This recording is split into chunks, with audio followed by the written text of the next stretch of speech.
এখন যে হাদিসটি আপনাদের সামনে তিলাওয়াত করেছি আজকে, আম্মার ইবনে ইয়াসির রাদিয়াল্লাহু তাআলা আনহু ইনি হাদিসটি বর্ণনা করছেন।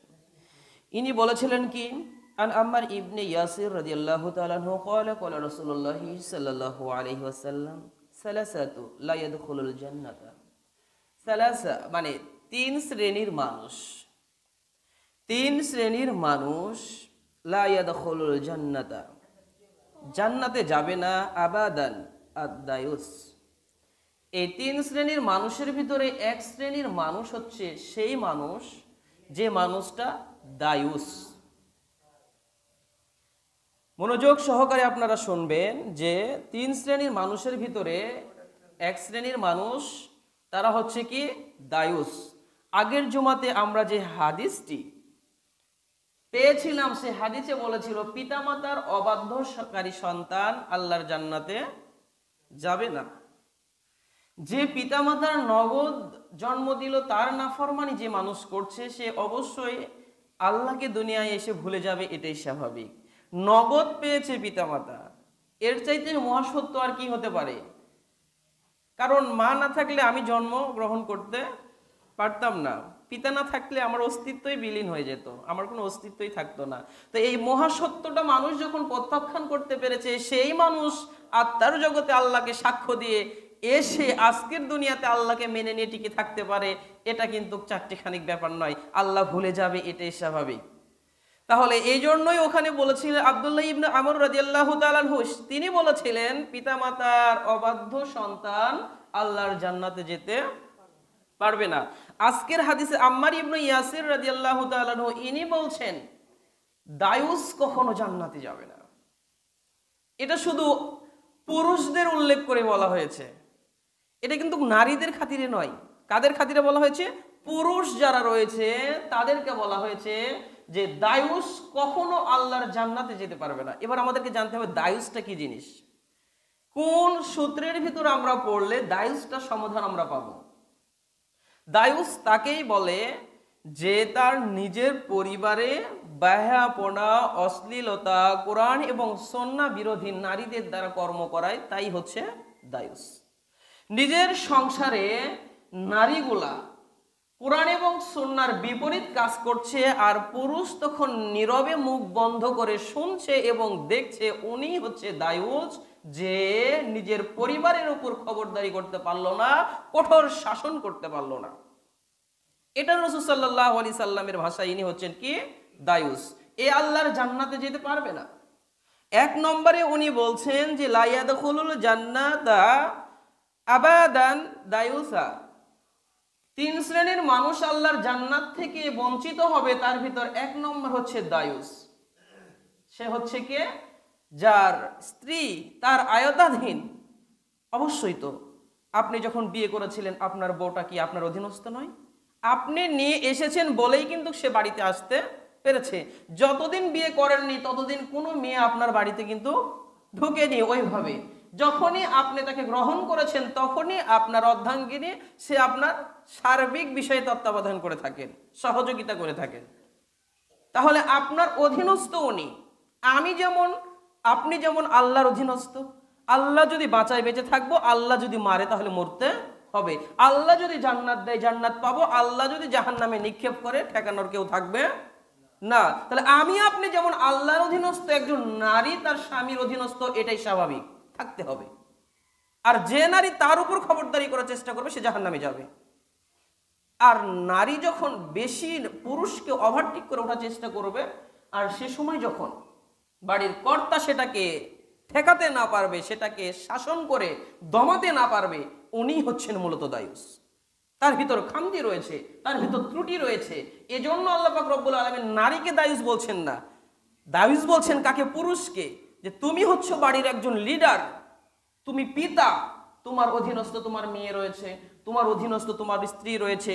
যখন তোমার মা বৃদ্ধ হয়ে গেছে, যদিও তার সাথে চড়া ভাষায় কোনো কথা বলা যাবে না, কিন্তু সে বৃদ্ধ হয়ে গেছে মানে কি তার জ্ঞান শক্তি লোপ পেয়েছে, তাকে তো বোঝাতে হবে।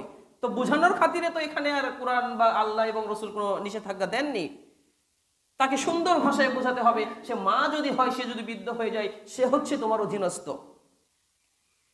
তাহলে এই সমস্ত জিনিস তোমার ছেলের বউ, সে তুমি হচ্ছে শ্বশুর, অবশ্যই তোমার এখানে অধিকার রয়েছে। ইব্রাহিম আলাইহিস সালাম ইসমাইলকে কি বলেছিলেন? হ্যাঁ, কি বলেছিলেন? ঘরের কি চৌকাঠ বদলাতে হবে, চৌকাঠ বদলাতে হবে। চৌকাঠ বদলানো মানে কি? স্ত্রী বদলাতে হবে, কেননা সে না শুকরে। তাহলে পিতা যখন অর্ডার করেছেন তখনই বলেছে তুমি ডিভোর্স, তালাক। আর কিছু করার আছে? তাহলে পিতা এতটা শ্রদ্ধেয় ব্যক্তি যে আপনার পিতা আপনার বইয়ের খবরদারি করতে পারে যখন আপনার সংসারের ভিতরে বাহ্যাপনা, অশ্লীলতা যখন বেড়ে যাবে, তখন শ্বশুর হিসাবে কিন্তু সে বলতে পারে, কেন শ্বশুর হচ্ছে সে পিতা। স্বামীর পিতা মানে কি? অবশ্যই সে অনুসারে তারও পিতা। তাহলে উনি কি খবরদারি করতে পারেন না?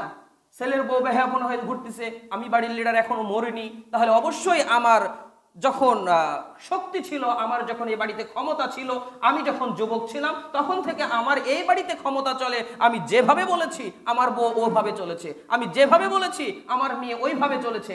তাহলে বৌমা তুমি কেন আজকে এভাবে বেপর্দা হয়ে তুমি আত্রাই ঘুরে বেড়াও? বৌমা তুমি বাড়ি ঘরের জিনিস, যেমন টিভি কিনেছেন, টিভিটা কিন্তু প্রত্যেক দিন কেউ বাড়ির বাহিরে করেন না। টিভি কিনেছেন, কেনার পর থেকে টিভিকে কি করেছেন? পর্দা দিয়ে যত্ন করে ঢেকে রাখেন। যখন দেখেন তার মুখটা খালি বাহির করেন। দেখতে দেখতে 5 বছর, 7 বছর, 10 বছর পর যখন নষ্ট হয়ে গেছে, এবার তাকে তো বাহির করতে হবে, কেননা ডক্টরের কাছে নিয়ে যেতে হবে। আরো কথা বলে না। তাহলে সাধারণ 10,000 20,000 টাকা দেখে টেলিভিশন কিনে তাকে যদি আপনি এত যত্ন করে ঘরের ভিতর সাজিয়ে রাখেন, যতক্ষণ না ও রোগ আক্রান্ত হচ্ছে ততক্ষণ বাড়ির বাহির করেন না, আর আপনার বৌমা কি টেলিভিশনের চাইতেও বেশি নগণ্য? আপনার বউ কি এর চাইতেও বেশি জঘন্য? এর চাইতেও কি কম দামি? তাহলে আপনার বউ হচ্ছে ওই টেলিভিশনের চাইতেও বেশি যত্নশীল, তাকে ঘরের ভিতর থাকতে হবে। আপনার মেয়ে হচ্ছে তার চাইতেও বেশি যত্নশীল, তাকে ঘরের ভিতর থাকতে হবে।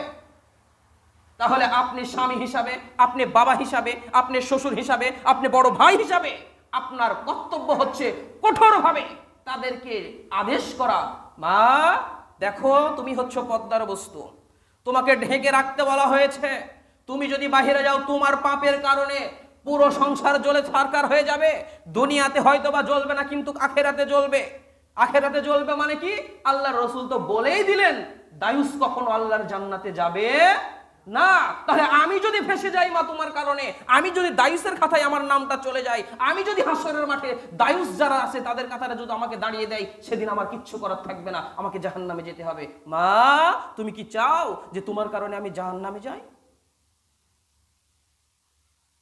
স্ত্রীদেরকে বুঝাতে হবে অতীব জরুরি ছাড়া কোনো মেয়ে নিজের ঘর ত্যাগ করতে পারবে না।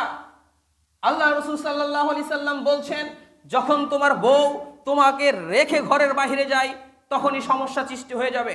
তোমার বউ এত ইমানদার, কিন্তু তোমার বউয়ের পিছনে হাজার হাজার শয়তানের শক্তি লেগে আছে পিছনে। কখন তাকে নষ্ট করা যায়, কিভাবে তাকে নষ্ট করা যায়? অতএব তুমি যখন তোমার বউয়ের যখন প্রয়োজন হবে, বাহিরে যাওয়ার প্রয়োজন হবে, তখন তুমি তোমার বউকে সাথে করে নিয়ে যাবে। আদর্শবান নারী যদি হয় তাহলে অবশ্যই স্বামী যেদিকে যাচ্ছে স্বামীর অনুমতি এবং স্বামীর সাপেক্ষে, স্বামীর সাথে ছাড়া কখনো সে ঘরের বাহির হবে না। কিন্তু আজকের 99% মেয়েদের ভিতরে এরকম ঈমান নেই। না থাকার কারণে এই পরিস্থিতিটা এতটা অস্বাভাবিক। আত্রাই থেকে শীতের একটি পোশাক নিয়ে এসে দিয়েছেন, সারা রাত দেখেছে, লেড়েছে জেড়েছে, কিন্তু গায়ে দেয়নি, তার মানে তার পছন্দ হয়নি।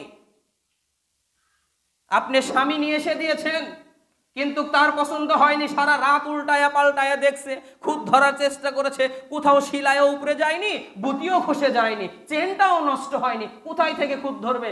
লাস্টে সকালে যে বলছে, ওগো তুমি যে জিনিসটা নিয়ে এসেছো আসলে কেমন কেমন যেন লাগছে, এটা যেন কার গায়ে দেখেছি পাড়াতে, তো আমিও যদি গায়ে দিই কেমন লাগবে, তো রংটাও ভালো লাগছে না, তো কেমন কেমন লাগছে, টাকা দিয়ে কিনে নিয়ে এসেছো। স্বামী এবার বলছে, যাও তো তুমি, মহল্লারই লোক, আমাদের সভাপতি সাহেব দোকান আছে বড়, যাও তুমি ওখানে যে দেখে নিয়ে আসো।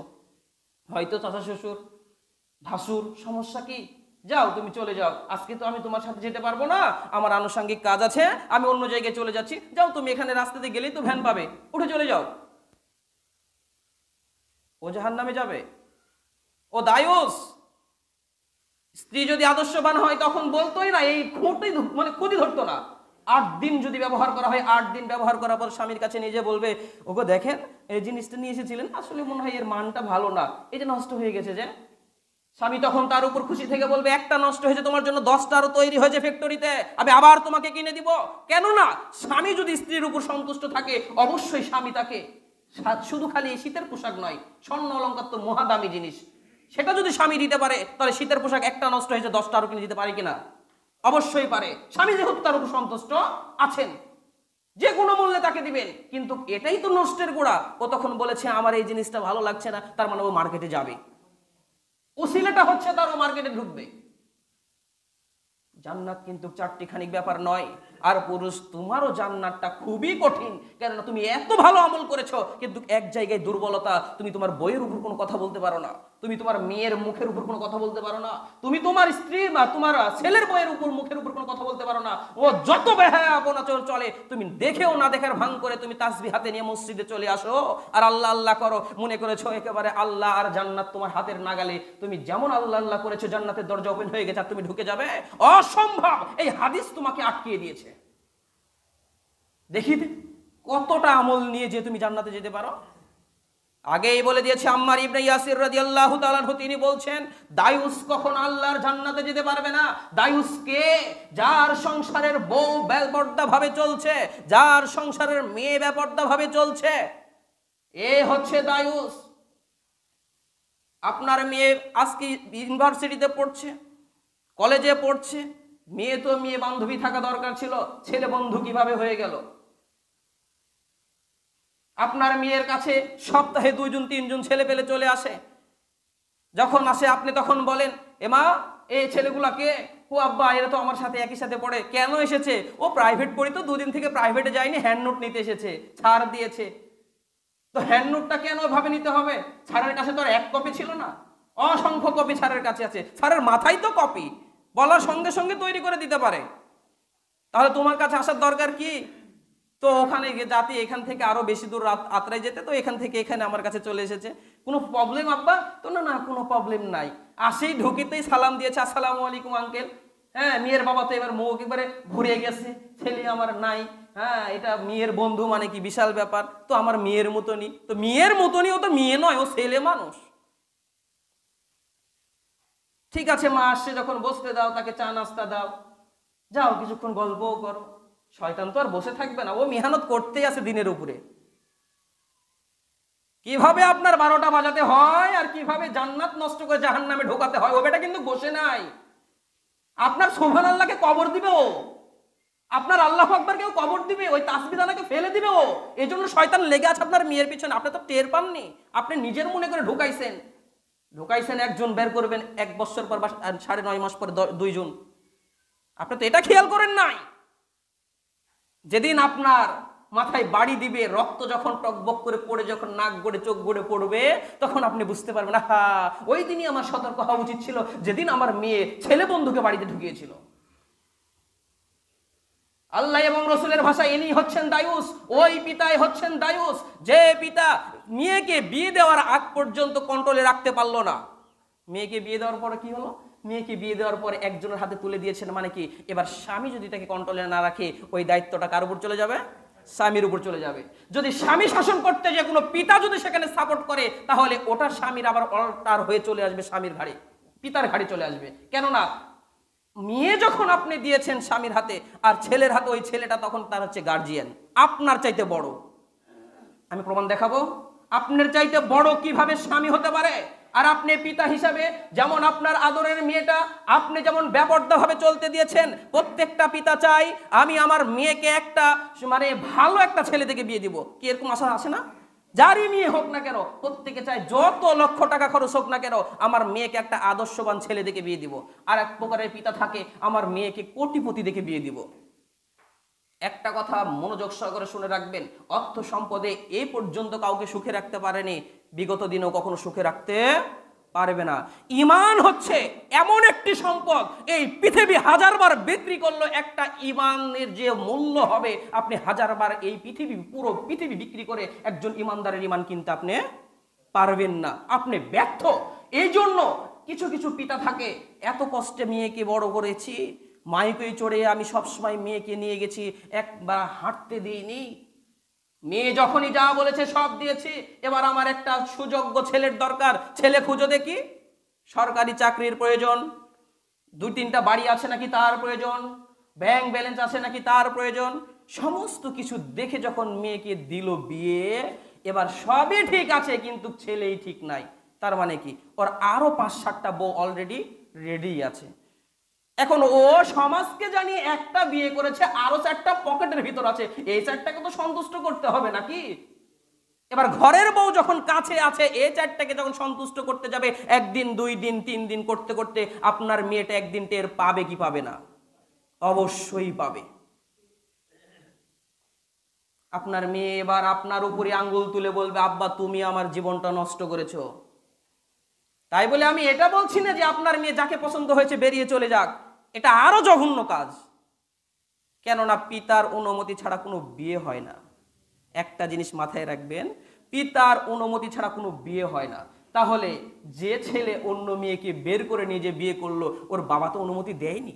যতক্ষণ না অনুমতি দিচ্ছে, ও বাবা কিন্তু রেগে আছে 3 বছর, 3 বছরের মধ্যে অলরেডি 2টা সওয়াল হয়ে গেছে,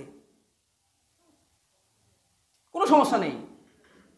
সম্মানিত মায়েরা, আমি আপনাদের দিকে লক্ষ্য করে বলছি, আজকে মসজিদে ঢোকার পর থেকে এখন পর্যন্ত আমি অনেক কথা শুনতে পাচ্ছি।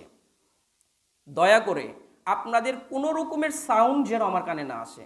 কাজ হয়েছে, কাজতে হবে, তাই কাজবেন, এতটুকু ছাড় আছে। কিন্তু এগে যাও বু, ওখানে যাও বু, চেয়ার নিয়ে আসো বু, টুল দাও বু, মাজার ব্যথা, হাঁটুর ব্যথা, এক্সাম্পল একদম চলবে না। এটা মসজিদ, আল্লাহর ঘর, ভদ্রভাবে ঢুকতে হবে, নম্রভাবে বেরোতে হবে। কোন রকমের সাউন্ড যেন এপারে না আসে, কেননা এখানে আপনার সবচাইতে বড় শত্রু জাহান্নামে যাওয়ার বস্তু বসে আছে। এখানে আপনার এই কালো পর্দার পরেই যে বসে আছে, এ আপনাকে জাহান্নামে নিয়ে যাওয়ার জন্য বসে আছে। আপনি এখনো বুঝতে পারেননি মনে হয়। আপনাকে ঢোকানো হয়েছে কথাগুলো শোনার জন্য, এবং আপনার আমলিয়াত যেন করতে পারেন, ভালো যেন হন, এই জন্য মসজিদে আপনাকে ঢোকানো হয়েছে। অতএব শালীনতা, ভদ্রতা, নম্রতা এবং এই প্রতিষ্ঠানের নিয়ম রুলস মেনে ইনশাল্লাহ আপনারা চলার চেষ্টা করবেন। কথাগুলো খুব উচ্চস্বরে হলো, কঠোরভাবে হলো, আমি ক্ষমা প্রার্থী। কিন্তু আল্লাহ রাসূল সাল্লাল্লাহু আলাইহি সাল্লাম যদি বেঁচে থাকতেন, এর চাইতে ভয়ানক ভাবে বলতেন। উমর রাদিয়াল্লাহু তাআলা যদি বেঁচে থাকতেন, একবার খালি হুঙ্কার দিতেন, বেশি না। আল্লাহ রাসূল সাল্লাল্লাহু আলাইহি সাল্লামের বিবিগণ কিন্তু তাকে বেশি ভয় করতো। আল্লাহ রাসূল সাল্লাল্লাহু আলাইহি সাল্লাম তাদের সাথে বলতেন, কথা বলছিলেন একদিন বিবির সাথে, আয়েশার সাথে, আর হঠাৎ করে ওমর চলে এসেছে। এই যেমন চলে এসেছে আর এমনি দৌড় দিয়ে কিন্তু পর্দার আড়ালে চলে গেছে। তো বলছে, ওমর বিশাল ব্যাপার, আমার ঘরের বউ তোমাকে দেখে যা ভয় করে।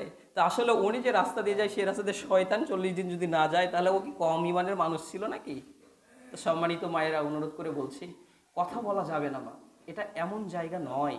আপনি এখনো বুঝতে পারেননি যে কোন জায়গায় আপনি বসেছেন। আপনি এখনো অনুমান করতে পারেননি যে আপনি কার ভিতর ঢুকেছেন। আপনি এখনো অনুধাবন করতে পারেননি যে আপনি কোন জায়গায় পা দিয়েছেন। এটা আপনার ঘর নয়, এটা কোনো খেলার মাঠ নয়, এটা গল্প করার আপনার বাড়ির ছাদের বাড়ির সিঁড়ি নয় যে যে বসে থেকে গল্প করবেন, অসম্ভব। এখানে ঢুকেছেন তো 2 রাকাত তাহিয়াতুল মসজিদ নামাজ পড়ে আপনি বসে যাবেন। আপনার কোনো পড়া চলবে না, আপনার কোনো কথা চলবে না, আপনার কোনো মন্তব্য চলবে না, শুধু শুনে যাবেন কথাগুলো।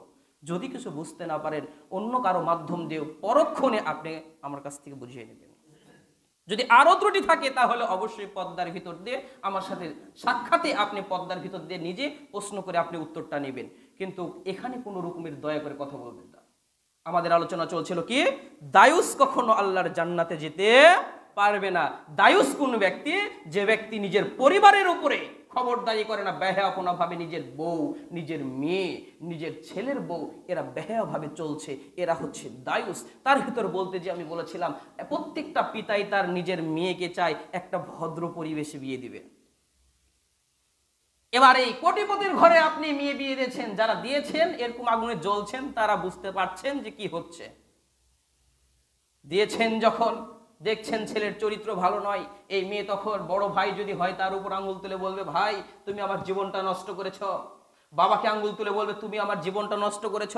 যদি তুমি এমন একটা ছেলে থেকে বিয়ে দিতে, যে ছেলে দিন আনে দিন খায়, থাকার জায়গা নাই, ঝড় আসলে তার উপরে চাল উড়ে যায়, বৃষ্টি হলে টপ টপ করে পানি পড়ে, তবুও দুজনে ব্যাঙের মতন এক জায়গায় এক কোণে বসে থাকতাম, তবুও শান্তি থাকতো। সারাদিন স্বামী পরিশ্রম করে বাসায় আসতো, সন্ধ্যাতে খেয়ে পরে দুজনে এক ছাদের তলে ঘুমাতাম, অনেক ভালো থাকতো আব্বা। কিন্তু তুমি এমন বাড়িতে দিয়েছো যে সারা দিন যায় রাত যায়, স্বামী কি আর স্ত্রী কি, শ্বশুর কি আর শাশুড়ি কি, কামের যদি ত্রুটি হয় তো তার ভিতর তো কথার শেষ নাই, মনে হয় কানের ফোঁটার ভিতর তুলা ঢোকাতে হবে। আবার রাতের যে সুখটা স্বামী ও সারা রাত থাকে না, অন্য মেয়ের কাছে যে বসে থাকে, কোন দিকে যাবে। এবার একদিন দুই দিন দেখতে দেখতে মেয়ে তখন চলে গেল ব্যাপথে। মেয়েও এবার করা শুরু করে দিল যে ও যদি অন্যের সাথে সম্পর্ক করে আমার করলে দোষ কি, তুই যদি করিস 10টা আমি করব একটা, দেখো কেমন লাগে। সমাজটা এইভাবেই ধ্বংস হয়ে যাচ্ছে। আর আল্লাহ রাসূল সাল্লাল্লাহু আলাইহি সাল্লাম বলেছিলেন, পিতা তুমি শোনো, যার ভিতরে ইমানদারিতা বেশি তুমি ওই ছেলে থেকে বিয়ে দাও, আল্লাহ তোমার মেয়ে এবং জামাইয়ের উপর বরকত দিবে, কোনোদিন তোমার মেয়ে না খেয়ে থাকবে না। তুমি এমন একটা ছেলের হাতে তুলে দাও যে ছেলে 5 ওয়াক্ত সালাত আদায় করে, এমন একটা ছেলের হাতে তুলে দাও যে ছেলে সত্য কথা বলে, এমন একটা ছেলের উপর তুলে দাও যে নিজের চোখে দেখে ন্যায় বিচার করে, মানুষের কথাতে কোনো কথা বলে না। ন্যায় বিচার মানে কি? সংসারে কিন্তু অশান্তি সৃষ্টি হয় এইভাবেই, যে বউকে রেখে আপনি বাহিরে গেলেন, আপনার মা আপনাকে একটা কথা বলল, আপনি যে ধাম করে তার সাথে খারাপ আচরণ করে দিলেন। মা কিন্তু অন্যরকম জিনিস, মার পায়ের নিচে জান্নাত। আর এটা হচ্ছে কি, এটা যে এই বউ হচ্ছে কি আপনার জান্নাতে যাওয়ার মাধ্যম। এ দেখেন, দায়ুস মানে কি, বউ যদি হাতের কন্ট্রোলে চলে যায়, বাহিরে চলে যায়, তাহলে কিন্তু আপনি দায়ুস। আপনি মার সেবা করেও কি জান্নাতে যেতে পারবেন না? কেন? তাকে আপনি কঠোরভাবে পর্দার ভিতর রাখতে পারেননি। তাহলে একজন জান্নাত আর একজন জান্নাতের বিরোধী, তাহলে একেও কন্ট্রোল করতে হবে, ওটাও ঠিক রাখতে হবে। এবার আপনি বইয়ের কথা শুনে মায়ের সাথে খারাপ আচরণ করছেন, অসম্ভব, করা যাবে না। তাহলে কি করবেন? এমন সিস্টেমে, আপনি তো পুরুষ, আপনি বাড়ির কর্তা, মানে কি যতজন আপনার অধীন আছে তার চাইতে বুদ্ধি আপনার বেশি, অবশ্যই বুদ্ধিটাকে প্রয়োগ করতে হবে, আপনাকে দেখতে হবে। একদিন শুনেছেন চুপ থাকবেন, 2 দিন শুনেছেন চুপ থাকবেন, এবার নিজের চোখে দেখবেন যে আসলে কার কোথায় খামতি রয়েছে। অরিজিনালি যদি বউ মায়ের সাথে খারাপ আচরণ করে, ওর অভ্যাস হয়ে গেছে খারাপ আচরণ করতে করতে, একদিন আপনার চোখে ধরা খাবে। আপনার মা কিছু আপনার বউকে খারাপ বলেনি, ভালোই বলেছে, আপনার বউ তখন যা নয় তাই বলে দিল। আপনি তখন দেখে বলছেন, কিরে আমার মা তো তোমাকে খারাপ কথা বলে নাই, ভালোই তো বলেছে, তুমি এই আচরণ করলে কেন? এই বিচার করে সেখানে যদি আপনি কথা বলতে পারেন, তাহলে আপনি একজন আদর্শবান পুরুষ। এবার আপনি দেখছেন যে বউ বারবার মায়ের বিপক্ষে লালিশ দিচ্ছে, আপনি একজন পুরুষ মানুষ, আপনার বাড়িটাকে মেনটেন করার জন্য আপনার বুদ্ধি খাটিয়ে দেখতে হবে। আপনি দেখছেন যে আসলে আপনার মা বারবার বউকে এমন এমন কথা বলছে, এমন এমন খোঁটা দিচ্ছে, যেগুলো নিজেকেও খারাপ লাগছে, সেই সূত্রটাকে আপনাকে বসাতে হবে যে এটা যদি আমার বোন হতো, আর এ যদি অন্যের ঘরে থাকতো, তাকে যদি এইভাবে বলতো কেমন লাগতো। মাকে তো আর বইয়ের মতন, কেরে তুমি এই কথা বললে কেন মাকে, এটা বউকে বলা যায়, কিন্তু মাকে তো বলা যায়, মা তুমি এই কাজ করলে কেন, তার সাথে বলা যাবে? কখনোই নয়। এবার বউ যেন না শুনে মাকে সাইডে নিয়ে যে বলতে হবে, মা আসলে মনে হয় এই কাজটা একটু ত্রুটি হলো, এটা যদি তোমার মেয়ে হতো তাহলে তুমি কি করতে, এটা যদি তোমার মেয়ে হতো তাহলে তুমি কি করতে? অবশ্যই তুমি সেটা মেনে নিতে। তোমার মেয়ে নয়, তুমি যদি আমাকে বলতে, আমি যদি ওই কাজটা অপারগ হতাম তাহলে তুমি আমাকে কি করতে? অবশ্যই তুমি মেনে নিতে। তাহলে তুমি তাকে কেন নিলে না? অবশ্যই তার সাথে ভালো ভাষায় কথা বলতে হবে মা, কেননা সে অন্যের মেয়ে। তুমি যে আশা করবে যতটা, সেটা কোনো দিনই হবে না, কোনো দিন হবে না। তুমি যে আশা করবে কোনো দিনই সেটা হবে না, কেননা ওটা হচ্ছে কার মেয়ে? অন্যের মেয়ে। তুমি আশা করেছো যে অন্যের মেয়ে দ্বারা আমার মেয়ের মতন করাবো, অসম্ভব হবে না। কেননা তুমি মা, তার অপরাধগুলো ওইভাবে নিজের মেয়ের মতন ক্ষমা করতে পারবে না, আবার ও তোমাকে নিজের মায়ের মতন দেখতে পারবে না। কিন্তু কোনো দিনই পারবে না, তারপরেও তো কিছু কম্প্রোমাইজ করতে হবে, সংসারটা তো টিকিয়ে রাখতে হবে, ভালোভাবে থাকতে হবে, উভয়কেই তো জান্নাতে যেতে হবে নাকি? এভাবে মাকে বুঝান, 1 দিন 2 দিন 3 দিন বুঝান, দেখবেন মা বুঝবে। বাবাকে বুঝান, বাবা বুঝবে। বউকেও বুঝান, বউ যখন বুঝবে না তাকে দেখিয়ে দেন আপনার সন্তানটাকে হাত ধরে নিয়ে যে, এই যে দেখছো এটা কে তোমার, এটা আমার সন্তান। তুমি যেমন সন্তানটা জন্ম দিয়েছো, আমার মা আমাকে জন্ম দিয়েছিল একদিন। তো সে মা আজকে বৃদ্ধ হয়েছে, কিছুদিন পর মরে যাবে।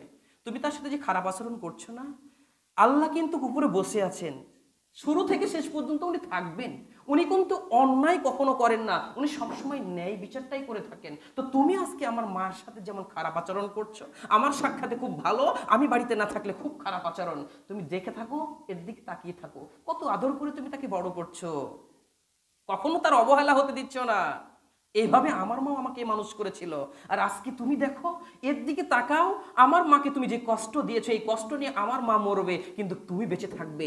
এ যখন তো আমার মতন হবে, আর এই ঘরে যখন অন্যের মেয়ে নিয়ে আসবে, এর চাইতে বেশি লাঞ্ছিত তোমাকে করতে পারে। আর আমি স্বামী হিসাবে তোমাকে বলছি, আল্লাহ যেন এটাই করায়, কেননা তুমি আমার মাকে যা কষ্ট দিলে, এই কষ্ট যেন তুমি তিলে তিলে বুঝতে পারো। একদিন, 2 দিন, 3 দিন বলবেন, দেখবেন তাই তো রে, ঠিকই বলেছে তো। আর স্বামীর দোয়া মানে কি? স্ত্রী মরে গেছে, স্বামী যদি বলে আমার স্ত্রীটা ভালো ছিল, চোখের পানি ফেলে, তাহলে বলছে যে তোমার কবর আযাব মাফ, আল্লাহ তোমাকে ক্ষমা করবে, সুবহানাল্লাহ বলবেন না? আবার স্বামী মরে গেছে, স্ত্রী যদি এই কথা বলে, তাহলে কি হবে? আল্লাহ তাকে ক্ষমা করবেন, এই কথা বলছেন, জান্নাতে যাবে। তাহলে স্বামী যদি বরদোয়া করে, অবশ্যই তাকে লাগবে কি লাগবে না? অবশ্যই লাগবে, কিন্তু মন থেকে তো নয়, তাকে বোঝানোর জন্য বলছি। তাকে কি করার জন্যে? বোঝানোর জন্যে। কেননা ও আমার অর্ধাঙ্গিনী, ওকে যদি কষ্ট দেয়, অবশ্যই আমি যদি বেঁচে থাকি তাহলে আমার কষ্ট হবে কিনা? অবশ্যই কষ্ট লাগবে। কে রে, আমার সাথে এই মানুষটা 50 বছর ঘর সংসার করছে, তার জন্য এই সংসারটা, এত সুন্দর বাড়িটা, আর তাকে এত কষ্ট দিচ্ছে, মানে অবশ্যই থেকে কষ্ট লাগারই একটা ব্যাপার হবে, নিজেকেও কষ্ট লাগবে। তো এটা মনের থেকে কেউ না, বোঝানোর খাতিরে। অনেক সময় বলেন না, সন্তানকে গালি দেন না, আল্লাহ যেন তোকে এই করে, কিন্তু মন থেকে কি বলেন? ও কথা বলার পরে আবার বলছে কি বললাম রে, এটা কি ঠিক বলেছি? আবার অনেক মা বলে কি জানেন, যে কিছু একদিন দেখেছিলাম এক মা এক ছেলের উপর রেগে যেয়ে বলছে, তুই যদি মরিস আজকেই 5 কেজি মিষ্টি দিব। সন্তানকে বলছে, তাহলে কম রাগে বলেছে নাকি বলেন? তুই যদি মরিস, তুই মরার খবর পাওয়ার সঙ্গে সঙ্গে 5 কেজি মিষ্টি দিয়ে দিব, মা তার সন্তানকে বলছে। একটু পরে বলছে, আল্লাহ আমি কিন্তু এমনি বলেছি, ও যেন পরিবর্তন হয়ে যায়, তাই জন্য মরে না যায়। মরে গেলে কি মা সন্তানের জন্য 5 কেজি মিষ্টি ওই সময় দিতে পারবে? কখনো দিতে পারবে না। তাহলে কেন বললেন? মা এটা আবেগ থেকে বলেছে, কিন্তু বিবেক থেকে বলেনি, মা অন্তর থেকে বলেনি, সন্তান যেন শুধরে যায় তাই বলেছে। তাহলে বলছিলাম যে দায়ুস কখনো আল্লাহর জান্নাতে যেতে পারবে না। তাহলে আপনি যদি এইভাবে মেনটেন করতে না পারেন সংসারগুলা, আপনার বইয়ের মাথায় কাপড় নেই, চলে যাচ্ছে বিলে, চলে যাচ্ছে রাস্তায়, চলে যাচ্ছে এ বাড়ি থেকে ও বাড়ি, মনে করেছেন আপনি জান্নাতে যাবেন? অসম্ভব। এ আপনাকে আটকিয়ে দিবে। কিভাবে? এবার কিভাবে আপনাকে আটকাবে তার প্রমাণ দিই। আল্লাহ পাক রব্বুল আলামিন জান্নাতীদের মানুষদেরকে, আপনি ভালো আমল করেছেন, নিয়ে যাবে, যাওয়ার পরে বলবে যে আল্লাহ আমি এত ভালো আমল করেছি, দেখো আমি জান্নাত পাওয়ার জন্য উপযোগী। কি পাওয়ার জন্য উপযোগী? জান্নাত পাওয়ার জন্য উপযোগী। তো আল্লাহ এমন হিসাব করবেন যে হিসাবটা মানুষ এখনো বুঝতে পারেনি। এখনো মানুষ বুঝতে পারেন যে আল্লাহ কি হিসাব করার জন্য বসে আছেন। তো একে যখন জান্নাতের জন্য সার্টিফিকেট দিবে, বা আল্লাহ বল ঠিক আছে যাও, আল্লাহ তো সবই জানেন, ঠিক আছে যাও, কিন্তু এখানে সন্তানের হক রয়েছে, বিবির হক রয়েছে, পিতামাতার হক রয়েছে, প্রতিবেশীর হক রয়েছে, আত্মীয় স্বজনের হক রয়েছে, মানে এমন ভাবে জাম্পিং ভাবে লেগে থাকবে হিসাবটা। একে থামাবেন না ওকে থামাবেন, ওকে কন্ট্রোল করবেন না একে মেনটেন করবেন, করতে করতে দেখা যাচ্ছে যে নিজের আমল শেষ, এবার জান্নাতি মানুষ জাহান্নামী। এই জন্য রাসূল বলেছিলেন, সাহাবী তোমরা বলো তো সবচাইতে মিসকিন কে? সাহাবীরা বলেছেন, ইয়া রাসূলুল্লাহ, যার কিছুই নেই সেই মিসকিন। আল্লাহ রাসূল বলছেন, আসলে সেভাবে বলো না, কেননা তোমরা দেখবে হাসরের মাঠে এক প্রকার জান্নাতি মানুষ এত আমল নিয়ে উপস্থিত হবে যে তার আমলগুলো এক সময় শেষ হয়ে যায়, ওই রকমই আবার পাপের পাহাড় তার আমল নামায় যোগ হবে, এবং সে জান্নাতি মানুষ অন্যের পাপ নিয়ে জাহান্নামে যাবে। নাউজুবিল্লাহ। এ হচ্ছে মিসকিন। কেন? এবার কেন কথার উত্তর দিচ্ছি। আপনি এবার বলছেন যে আল্লাহ আমি এত ভালো আমল করেছি, জান্নাতের উপযোগী। আল্লাহ বলছে ঠিক আছে যাও। এবার সন্তান এসে বলছে, আল্লাহ আমার পিতার সাথে কিছু হিসাব ছিল, আপনি ওকে জান্নাতে যেতে দিচ্ছেন মানে? একটু আগে কিন্তু সন্তান বলেছিল, আব্বা একটা নেকি হলে আমি জান্নাতে যাব, আপনি অস্বীকার করেছিলেন, আমি জীবনে বিয়েই করিনি, আমার আবার সন্তান হলো। এরকম হাদিস কিন্তু স্পষ্ট সহিহ হাদিস, কেউ কাউকে পরিচয় কিন্তু দিবে না। একটু আগে আপনি সন্তানকে কি করেছেন? পরিত্যাগ করেছেন। বিবি এসে বলছে, ওগো এত জীবনের সংসার করে আসলাম, তুমি মরে 10 বছর হয়ে গেছে, আমি আর বিয়ে করিনি গো, তোমার জন্যই বসেছিলাম, মরে গেছো, কথা দিয়েছিলাম যে তুমি যদি মরে যাও কোনোদিন বিয়ে করবো না। আবার আপনি বউকে যে বলছেন, তুমি প্রতিশ্রুতিবদ্ধ, আমিও প্রতিশ্রুতিবদ্ধ, তুমি মরে 25 বছর পর আমি মরেছি, আমি বিয়ে করলে বিয়ে করতে পারতাম, কিন্তু তোমাকে দাও কথা রাখার জন্য আমি বিয়ে করিনি। তো আমি তোমার স্বামী, বা স্ত্রী যে বলছে আমি তোমার স্ত্রী, আজকে 2টি নেকি কম পড়েছে, একটু দাও। ও তখন একেবারে এমন জুড়ে বলবে যে আমি কোনোদিন বিয়েই করিনি, স্বামী স্ত্রী আবার করতে গেছে, মানে জাহান্নামের গর্জন শুনে, জাহান্নামের দৃশ্য দেখে মাথায় আর কাজ করছে না। এবার যখন জান্নাতে যাবেন, ওই বউ তখন দৌড়ে এসে বলবে, আল্লাহ আমার কিছু হিসাব ছিল স্বামীর সাথে, কি হিসাব? 1 নম্বর হিসাব হচ্ছে ও আমার মোহরানার টাকা পরিশোধ করছিল না, আটকে দিয়েছে। কিন্তু মহারণা ছাড়া খবরদার ছেলেকে বিয়ে দিবেন না, সম্পূর্ণটা পরিশোধ করবেন তারপরে বিয়ে দিবেন। নিজেরও যদি না থাকে, দিয়ে যদি না থাকেন এখনো পর্যন্ত, দয়া করে মহারণার টাকাগুলো বউকে দিয়ে দিবেন।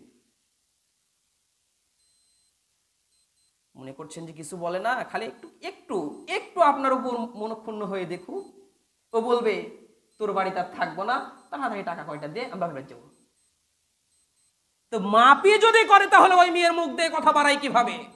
রাগের সময় হোক আর খুশির সময় হোক, যে কোনো মূল্যে স্ত্রী যদি স্বামীকে মোহরের টাকা পরিশোধ করে থাকে, কোনো ক্রমেই আর বলা উচিত নয়। যদি দেখবেন বাড়িতে অশান্তি হয়, আসলে তো এক জায়গায় থাকতে গেলে মানুষ মানে কি, একজনের মনের সাথে আরেকজনের মনের একটু কম বেশি হতেই পারে। যদি এরকম পরিস্থিতি হয়ে যায়, চট করে আপনার বউ যদি বলে আমার মোহরের টাকা আমাকে দিয়ে দাও, তার মানে কি আপনার বউ আপনাকে মাফ করতে পারেনি। মাপ মানে কি? আল্লাহর ওয়াস্তে মাপ, কিছুই নাই। আর ওটা কি চাইলে আর পাওয়া যাবে? যাবে না। তাহলে উনি যখন বারবার আপনার সাথে অশান্তি হয় বলে ফেলে মোহরের টাকা দাও, তুমি এখন আমার দিতে পারো নি ফকির, তুই এখন আমাকে মোহরের টাকা দিতে পারিস, তুই চলে বাপ হয়েছিস, তার মানে কি ও কিন্তু আপনাকে ক্ষমা করেনি। আল্লাহকে বলছে আল্লাহ আমি ওনার কাছ থেকে মোহরের টাকা পাই, বলছে তো আগেই বলেছে তোমার বিয়েই করিনি দুনিয়াতে, আবার কি মোহরের টাকাটা দিয়ে দাও। আছে অর্থ সম্পদ, ব্যাংক ব্যালেন্স কি হাসরের মাঠে আছে কারো? কিছু নয়। এবার বলছে আল্লাহ আমি 50 বছরে যা গুনাহ করেছি তার 50-50 করুন, কেননা এই 50 বছরের ভিতর বেপরদার যত গুনাহ আছে সব আমার স্বামীর দায়িত্বে ছিল। ও আমাকে একদিনও বলেন এই তোমার মাথার কাপড় পড়ে গেছে, তোমার মাথাতে কাপড় দিতে হবে, এই তোমার অমুকের সাথে দেখা করা যাবে না, তুমি কেন তার সাথে দেখা করলে, অমুকের সাথে হাসি মুখে কথা বলা যাবে না, তুমি কেন করলে। আমি স্বামী তোমার জন্য নিজের শরীরটাকে বিসর্জন দিয়ে আমি ইনকাম করে নিয়ে এসে তোমাকে খাওয়াচ্ছি, তুমি ঘরের বস্তু ঘরে থাকবে, কোনোদিন এই কথা আমার স্বামী বলেনি। মাঠে ঘাটে দৌড়িয়ে বেড়াইছি, ইচ্ছা মতন চলে গেছি, কোনোদিন বলেনি। তাহলে এই পাপটা স্বামী যদি আমাকে কন্ট্রোল করতো, মেনটেন করতো, কোনোদিনই আমার দ্বারা এটা হতো না। তাহলে এই পাপ করেছি, এই পাপের শাস্তি কি আমি একাই পাবো? তাও ঠিক, দায়িত্বশীল তো আপনি ছিলেন, আমি ছিলাম, তাহলে ও একাই কেন জাহান্নামে যায়? পাগল হয়েছে কি? তাহলে এর একটা ফায়দা হয়ে যাক। এবার ফায়দা হতে হতে কি আর ফায়সালা করতে যায়, বলছে দেখো তোমার কাছে কিছুই নাই, কিটা পূরণ করবা, কাটো। ফেরেশতা কিবার বলছে ওর আমল থেকে আমল কাটো, নেকিগুলা কাটো, তাকে দাও, ওর পাপগুলা কেটে নিয়ে এসে এখানে জমা করো। এক পর্যায়ে চতুর্দিকের হিসাবগুলো ফাইসালা হতে হতে যে লাস্টে যে দেখা যায় জান্নাতি এই মানুষটার আমলে যতগুলো নেকি নিয়ে জান্নাতে যাওয়ার মতন যোগ্যতা অর্জন করেছিল, তত তার চাইতে দ্বিগুণ পাপ তার আমল নামায় জমা হয়ে গেছে। এবার আপনি কোথায় যাবেন? আর কি আল্লাহকে বলার মতন মুখ আছে যে আল্লাহ আমার আমল নামাতে এত নেকি আছে, জান্নাত দাও? বলার মতন ক্ষমতার আছে? নেই। এবার তো পাপই এত হয়েছে, এবার কি বুদ্ধি হবে? এবার মাথা নিচু করে তো বলতে হবে আল্লাহ তোমার যা ইচ্ছা তাই করো, মেনে নিতে হবে, কিচ্ছু করার নেই। তাহলে এই জন্য বলছে যে দায়ুস কখনো জান্নাতে যাবে না, এইভাবে আপনাকে ঠেকিয়ে দিবে হাসরের মাঠে। আপনার বউ আপনাকে ধরে ফেলবে, আপনার সন্তান আপনাকে ধরে ফেলবে। অতএব আপনি আদর্শের লাঠি কখনো আপনার পরিবার থেকে তুলে নিবেন না।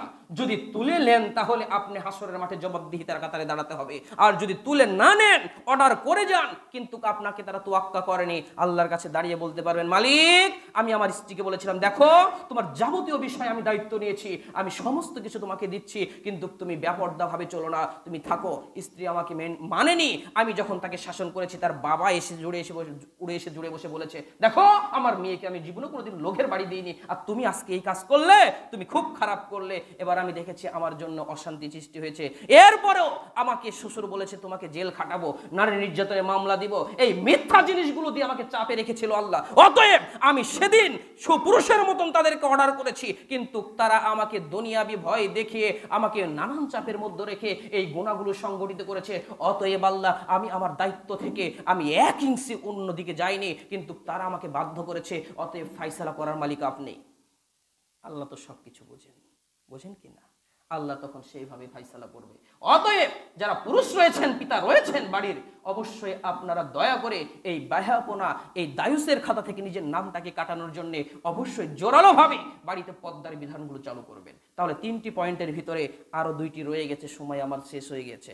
আল্লাহ যদি বাঁচিয়ে রাখে আগামী জুমাতে এই যে আম্মার ইবনে ইয়াসির রাদিয়াল্লাহু তাআলা বলেছেন 3 শ্রেণীর মানুষ কখনো জান্নাতে যাবে না, তার ভিতরে একজন হচ্ছে দায়ুস, যিনি নিজের বাড়িতে বেপরদার সুযোগ দিয়েছেন। এটা আজকে আপাতত এই পর্যন্তই রাখলাম। আগামী জুমাতে আরো 2টি পয়েন্ট রয়েছে, সেখান থেকে আবার আলোচনা চলবে ইনশাআল্লাহ, যদি আল্লাহ বাঁচিয়ে রাখে। আর আমি আমার মায়েদেরকে অনুরোধ করব, স্বামী যতই বলুক, আপনারা যদি সহযোগিতা না করেন তাহলে কিন্তু পর্দা মেনটেন করা সম্ভব হবে না।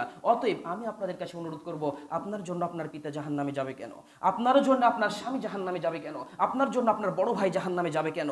আপনি কি চান এখনই আপনি কি এই জিনিসটা মনে করেন যে আমার স্বামী এখনই মসজিদ থেকে বাড়িয়ে মরে যান? কোন স্ত্রী কিন্তু চাইবে না। আমার কাছে পকেটে 400 টাকা আছে মসজিদের জন্য, এক মা দান করেছিলেন, 2টা স্বামী মারা গেছে, 3 নম্বর স্বামী গ্রহণ করেছেন, 400 টাকা দান করে বলছেন হুজুর আমার জন্য দোয়া করে দেন, আমি যেন এবার মরি, স্বামী যেন না মরে, আমি যেন এবার মরি, স্বামী যেন না মরে। এই 400 টাকা মসজিদের দিছে, এই হচ্ছে 400 টাকা, এখন আমি ক্যাশিয়ারের কাছে জমা দিব, নামাজ পর তার জন্য দোয়া করব। তাহলে সম্মানিত মায়েরা অবশ্যই বুঝতে পারতেছেন যে স্বামীর জন্য স্ত্রী দোয়া চাচ্ছে, 2টা মরছে, 3 নম্বরে বিয়ে হয়েছে, ওটা যেন না মরে, ও যেন স্বামীর আগে মরে, এ দোয়া চাচ্ছে। তাহলে আপনি আপনার স্বামী মরাটা যতটা রিস্কের মনে করলেন, হাসরের মাঠে আপনার স্বামীকে লজ্জিত করে জাহান্নামে ফেলে দেওয়া হবে, আপনি কি সেদিন তাকে বাঁচানোর জন্য কিছু করবেন না? হাসরের মাঠে কিছু করতে হবে না, আজকে আপনি স্বামীর কথা মতন চলুন, আজকে আপনি পর্দা করা শুরু করুন, আজকে আপনার স্বামীকে আপনার মেন গার্জিয়ান হিসাবে মেনে নিন, তাহলেই আপনি স্বামীকে রক্ষা করতে পারলেন হাসরের মাঠে ইনশাআল্লাহ। আল্লাহ পাক রব্বুল আলামিন সবাইকে, নারী পুরুষ উভয়কে বোঝার তৌফিক দান করুক এবং আমল করার সুযোগ দান করুক। সকলে বলি আল্লাহুম্মা আমিন। সুবহানাকাল্লাহুম্মা রাব্বানা ওয়া বিহামদিকা আল্লাহুম্মা গফির লি, আশহাদু আল্লা ইলাহা ইল্লা